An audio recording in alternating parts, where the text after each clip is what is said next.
जय श्री कृष्णा। आज शनिवार के दिन आइए सुनते हैं शनिदेव और सूर्यदेव की यह कथा।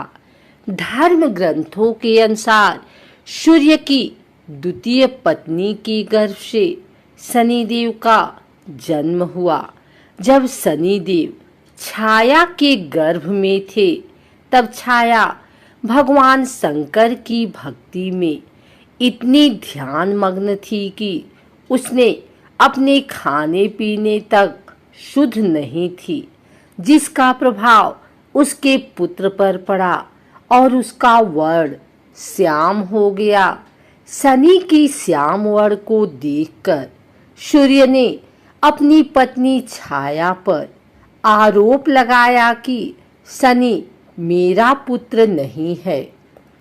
तभी से शनि अपने पिता से शत्रु भाव रखते हैं। शनिदेव ने अपनी साधना तपस्या द्वारा शिव जी को प्रसन्न कर अपने पिता सूर्य की भांति शक्ति प्राप्त की और शिव जी ने शनिदेव को वरदान मांगने को कहा। तब शनिदेव ने प्रार्थना की कि युगों युगों में मेरी माता छाया की पराजय होती रही है। मेरे पिता सूर्य द्वारा अनेक बार अपमानित व प्रताड़ित किया गया है। अतः माता की इच्छा है कि मेरा पुत्र अपने पिता से मेरे अपमान का बदला ले और उनसे भी ज्यादा शक्तिशाली बने। तब भगवान शंकर ने वरदान देते हुए कहा कि 9 ग्रहों में तुम्हारा सर्वश्रेष्ठ स्थान होगा। मानव तो क्या, देवता भी तुम्हारे नाम से भयभीत रहेंगे। शनि के संबंध में हमें पुराणों में अनेक आख्यान मिलते हैं। माता के छल के कारण पिता ने उन्हें श्राप दिया। पिता अर्थात सूर्य ने कहा, आप क्रूरतापूर्ण दृष्टि देखने वाले मंदगामी ग्रह हो जाएं। यह भी आख्यान मिलता है कि शनि के प्रकोप से ही अपने राज्य को घोर दुर्भिक्ष से बचाने के लिए राजा दशरथ उनसे मुकाबला करने पहुंचे तो उनका पुरुषार्थ देखकर शनि ने उनसे वरदान मांगने के लिए कहा। राजा दशरथ ने विधिवत स्तुति कर उन्हें प्रसन्न किया। पद्म पुराण में इस प्रसंग का सविस्तार वर्णन है। ब्रह्मवैवर्त पुराण में शनि ने जगत जननी पार्वती को बताया है कि मैं 100 जन्मों तक जातक की करनी का फल भुगतान करता हूँ।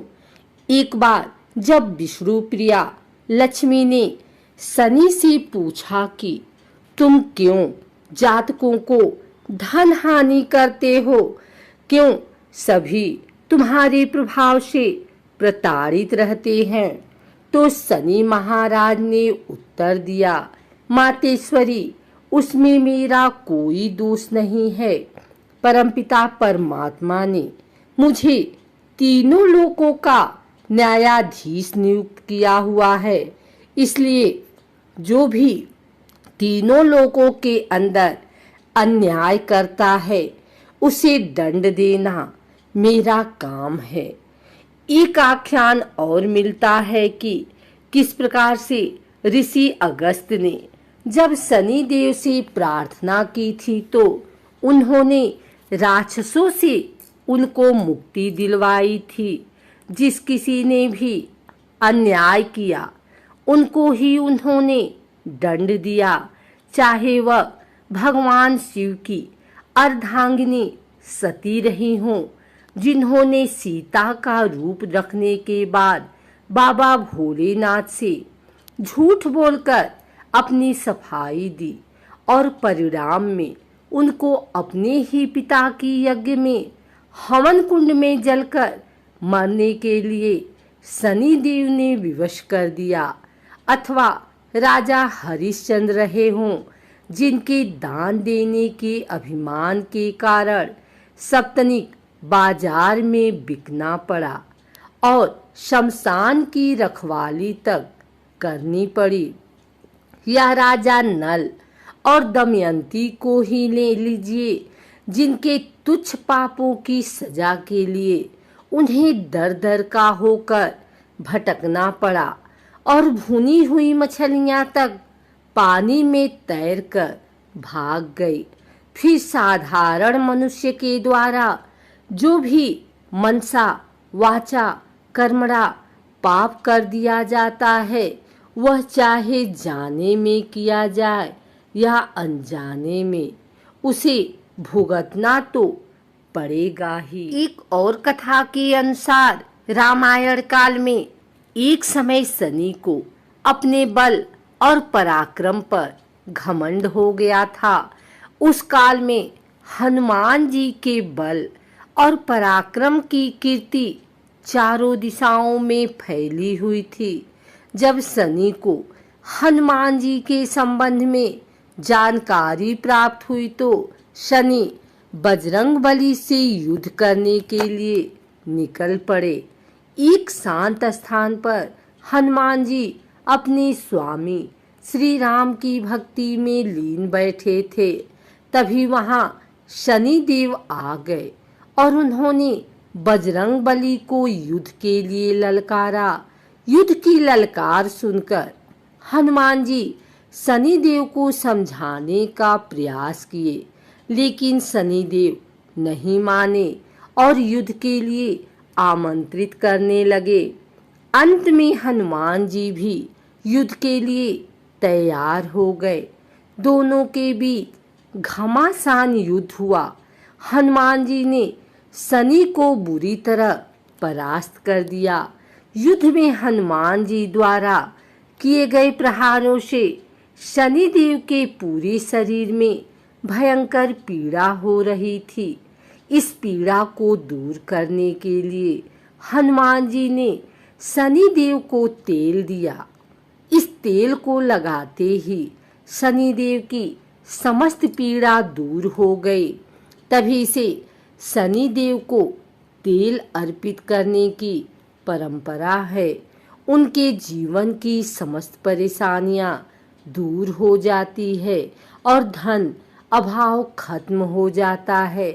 जबकि एक अन्य कथा के अनुसार जब भगवान की सेना ने सागर सेतु बांध लिया, तब राक्षस इसे हानि न पहुंचा सके, उसके लिए पवन सुत हनुमान को उसकी देखभाल की जिम्मेदारी सौंपी गई।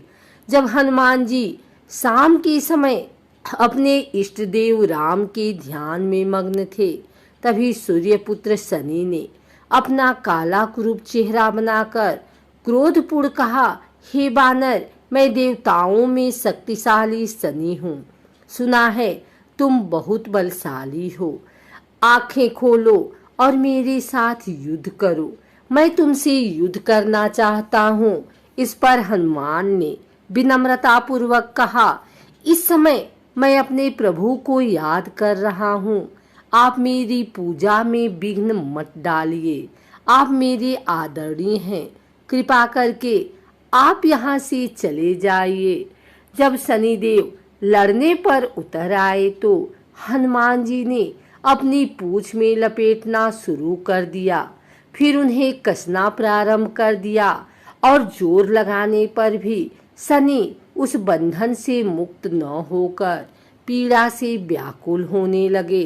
हनुमान ने फिर सेतु की परिक्रमा कर शनि के घमंड को तोड़ने के लिए पत्थरों पर पूंछ को झटका दे देकर पटकना शुरू कर दिया।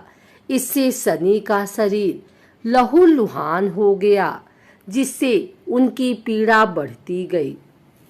तब शनिदेव ने हनुमान जी से प्रार्थना की कि मुझे बंधन मुक्त कर दीजिए। मैं अपने अपराध की सजा पा चुका हूँ, फिर मुझसे ऐसी गलती नहीं होगी।